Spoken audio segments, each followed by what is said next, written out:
Good morning everyone. So কেমন আছো বলো সবাই? নিশ্চয়ই ভালো আছো সবাই। ভালো তো থাকতেই হবে, না ভালো থাকলে কী করে কী হবে। তো এই হচ্ছে ব্যাপার, সকাল থেকে ডিউটি আবার সেই গ্যারেজে চলে এসেছি।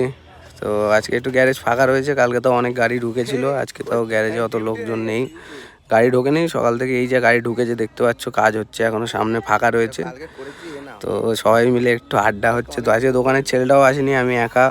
হঠাৎ জানি না ওর শরীর কি খারাপ হলো, ওই জন্য দোকানের ছেলেটা আসেনি। কি হয়েছে জানি না বাবা, মাঝে সাঝেই শরীর খারাপ হয়। তো এটা আমাদের আরেকটা দোকান দেখতে পাচ্ছ, এটা রাস্তার ওপারে। এটা হচ্ছে আমাদের মোবিলের ঘর, হ্যাঁ এটা ক্যাস্ট্রলের ঘর।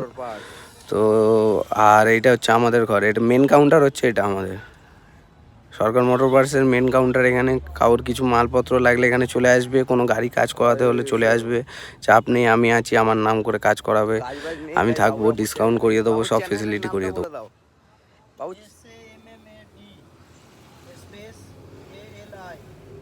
শামসাদ আলী, সাম্মাদ আলী,